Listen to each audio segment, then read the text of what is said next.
Kenapa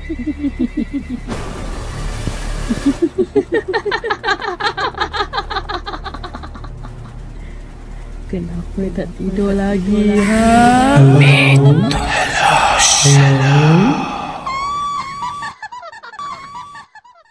আমার বন্ধুর মুখে শোনা এই গল্পটি।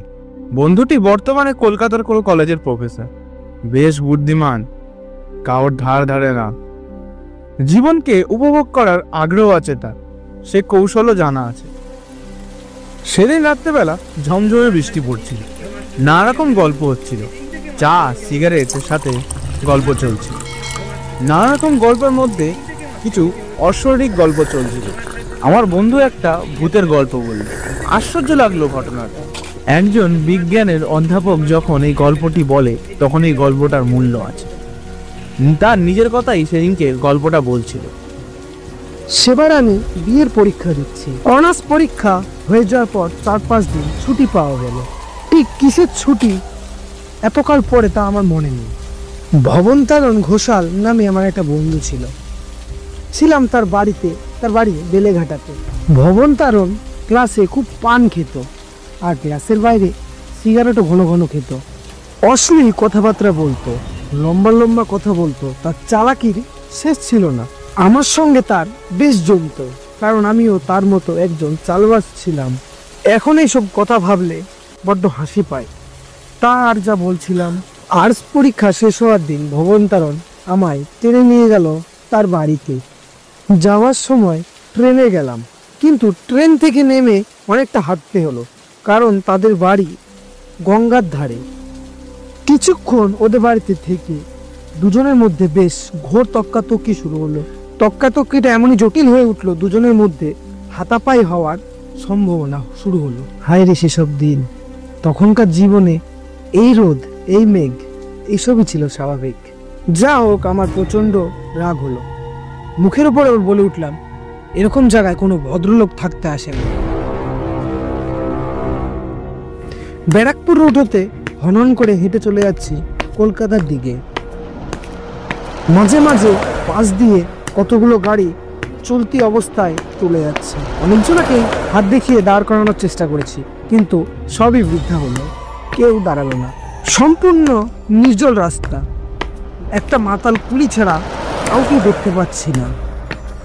হঠাৎ আমার মনে হলো একটানা এতটা পথ হাঁটতে পারবো না, একটু বিশ্রামের দরকার। ডানে বায়ে দেখতে দেখতে কিছুটা দূরে গিয়ে একটা বাগান বাড়ি লক্ষ্য করলাম। তার মধ্যে গিয়ে ঢুকে পড়লাম। বাইরে থেকে আমার মনে হয়েছিল এই বাগান বাড়িতে লোকজন খুব একটা থাকে না, মনে হয় থাকে 2-1টা। কেউ যদি আমায় কিছু বলে, 2-4টে পয়সা দিলে হয়তো আমাকে কিছুক্ষণের জন্য বাগান বাড়িতে বিশ্রাম করতে দেবে। হয়তো একটা পুকুর আছে বাগানে, পুকুরটার ঘাট বাঁধানো। এরকম জ্যোৎস্না রাতে একটা ঘাট বাঁধানো পুকুরের পাশে যদি কিছুক্ষণ বিশ্রাম করতে পারি তাহলে তো খুবই ভালো। খানিকটা বাগানের ভেতরে হেঁটে এক জায়গায় দেখলাম লাল কাঁকড়ের ওপরে, পাথরের ওপরে উল ঘাস এবং ফুলের ক্ষেত, আগাছা জঙ্গলে ভর্তি। আরো একটু অগ্রসর হয়ে ভাবলাম বাগানটা নিশ্চয়ই কোনো বড় লোকের বাগান। নিশ্চয়ই লোকটা খুব শৌখিন ছিল। বাগানে গাছপালার নিচ দিয়ে ইট দিয়ে ঘেরাও করা এত সুন্দর, আগাছায় ভরা ফুল ক্ষেতের মধ্যে এখানে ওখানে পাথরের অপসরী মূর্তি। 2-1টার হাত ভাঙা, নাক ভাঙা, এরকম অনেক মূর্তি আছে বাগানের এদিকে ওদিকে। কোনোটার পিঠ দেখা যাচ্ছে বা কোনোটার মুখ ঝোপের আড়ালে। একটু দূরে গিয়ে একটা চওড়া রাস্তা দেখলাম। রাস্তাটা পুকুরের কাছে গিয়ে শেষ হয়ে যাচ্ছে। তবে যে পুকুরের আশা করেছিলাম এই পুকুরটা সেরকম নয়। এখন তার মাঝামাঝি প্রচন্ড বড় ফাটল গজিয়েছে। ফাটলের মধ্যে দিয়ে অশ্বত্থ এবং বট গাছও জ্বালিয়েছে। এখন তো নামাও যায় না সেই সিঁড়ি দিয়ে। এই রাতে সাপের ভয়ে যেতেও ভয় করছে। ঘাটের থেকে কিছুটা দূরে একটা বেঞ্চি পাতা ছিল। বেঞ্চিটার কাছে গিয়ে শুতে কখন যে ঘুমিয়ে গেছি নিজেও তা জানি না। আমার ঘুম যখন ভেঙে গেল তখন অনেকটাই রাত। আমি সামনের দিকে চাইতে আমার অদ্ভুত সন্দেহ জন্মালো। আমার বেঞ্চি থেকে খানিকটা দূরে যে অপ্সরা মূর্তিটি আছে, আমার ঘুম ভেঙেই ঠিক তার দিকে নজর পড়ল। সঙ্গে সঙ্গে আমার মনে হলো সেই মূর্তিটা কোনো কাজ করছিল বা কোনো দিকে চেয়েছিল। আমার ঘুম ভাঙতেই সে আবার নিজের মতো স্থির হয়ে গেল। আমি অবাক হয়ে গেলাম, ঘুমের ঘোরে লাফ মেরে উঠে চোখ মুছতে মুছতে সেই দিকেই হাঁ করে তাকিয়ে রইলাম। আমার ঘুম ভাঙতেই আমি স্পষ্ট দেখেছি ওই মূর্তিটা কি একটা কাজ করতে যাচ্ছিল। আমার ঘুম ভাঙতেই সে নিজেকে খুব কষ্টে সামনে নিল। সমস্ত শরীরটা যেন অবশ হয়ে গেছে। ঘুমের ঘোরটা এখনো কাটেনি। রাস্তায় হাঁটার ইচ্ছে নেই মোটেও। আবার সে বেঞ্চিতেই শুয়ে পড়লাম। ঘুম আসতে কখন যে ঘুমিয়ে পড়েছে। অনেক রাতে ঠান্ডা হাওয়াতে আমার ঘুমটা আরো গভীর হয়ে গেল। আবার যখন ঘুম ভাঙলো আমার, তখন চাঁদ ঢলে পড়েছে পশ্চিম আকাশে গাছপালার দিকে। তবে পশ্চিম দিক থেকে বড় বড় গাছে ছায়া পড়েছে, আগাছা ফলের জঙ্গল। আমার ঘুম ভেঙে উঠতেই মনে হলো আমি যখন বাগানে ঢুকেছিলাম, বাগানে তখন যা যা ছিল ঠিক সেটা এখন নেই। কোথাও কি একটা পরিবর্তন হয়ে গেছে বাগানে। ঘুমের ঘোর যত ভাঙতে লাগলো, আমার মনে এক ধারায় তত প্রশ্ন জেগে উঠল। আগে যা ছিল তা এখন যেন নেই। কি একটা বদল হয়ে গিয়েছে, অথচ কি সেটাই বুঝতে পারছি না। কি বদলে গেল, কোথায় বদলে গেল? হঠাৎ আমার চোখ পড়লো সামনে। পরিবর্তন তো হয়েছে, আগে যা ছিল ঠিক এখন তা নেই বাগানে। কিন্তু কি পরিবর্তন, কি বা বদলে গেল? 1 মিনিট কি 1.5 মিনিট কেটে গেল, সঙ্গে সঙ্গে আমার দেহের মধ্যে বিদ্যুতের মতো কি একটা বয়ে গেল আর আমার দেহটাকে অবশ করে দিল। চোখের সামনে সত্যিটা ভেসে উঠলো আমার। এই উচ্চ বেদিটার ওপর অপ্সরা পুতুলটা বসানো ছিল, সেই পুতুলটা এখন আর নেই। জায়গাটা খালি, সেই পুতুলটা কোথায় গেল? সংকোচ হতে লাগলো আমার মনে। কি হাড়হিম করা ঘটনা ঘটে গেল আমার সাথে। সত্যি আমি পুতুলটা দেখেছিলাম ওইখানে, কিন্তু এখন আর নেই। কোথায় গেল সেই পুতুলটা? পাথরে এত বড় বড় পুতুল গভীর রাতে কেই বা নিয়ে যাবে এখান থেকে? কোথায় বা গেল সে পুতুলগুলো? নাকি আমারই মনের ভুল? কি ভাবছি আমি? কিন্তু এই অপ্সরা মূর্তিটা কি একটা করতে যাচ্ছিল। আমি ঘুম ভেঙে উঠেই এই বেদিটার উপরেই সেই পুতুলটা ছিল। না থাকলে আমি এই বেঞ্চিতে শুয়ে দেখলাম কি করে? বেশ মনে আছে আমার, বেঞ্চিতে শুয়ে প্রথম দেখেছিলাম আমি এই পুতুলটাকে।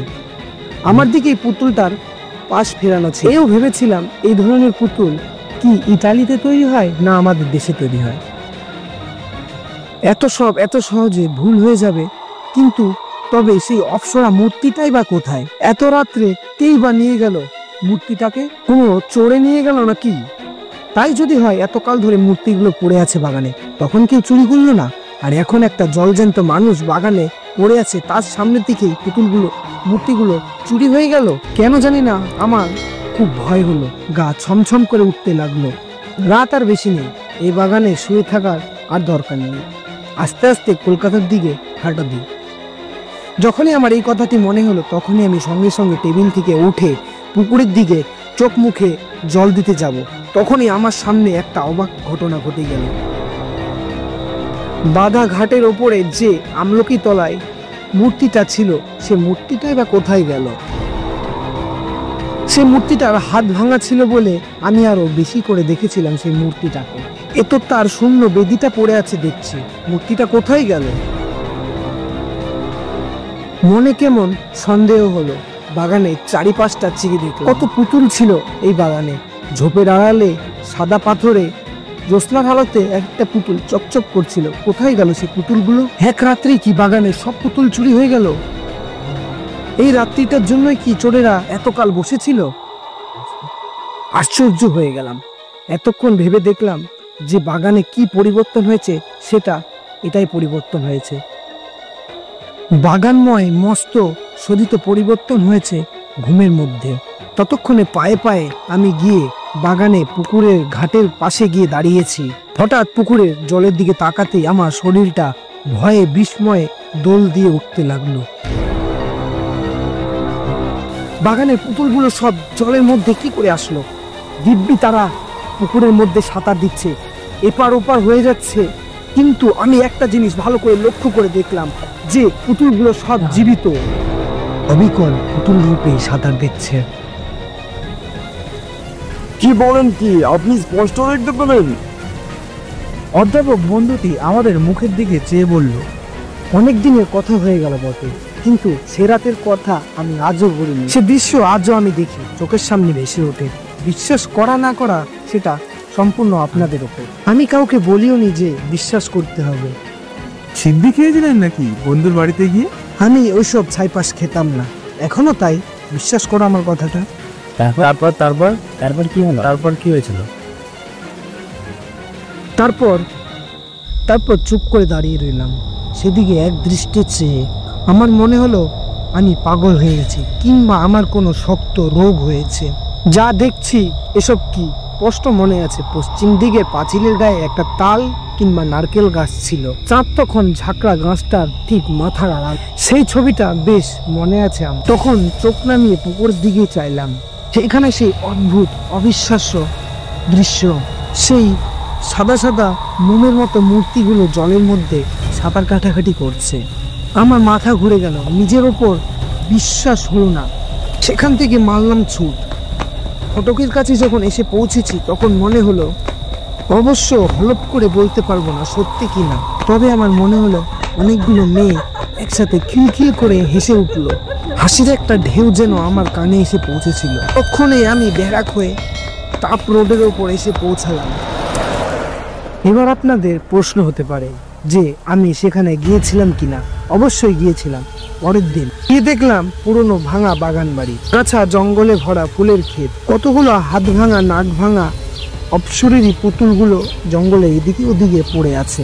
কোথাও কোনো দিকে অস্বাভাবিক তার কোনো চিহ্নই নেই। হঠাৎ আমার বন্ধু আমাকে ডাক দিল।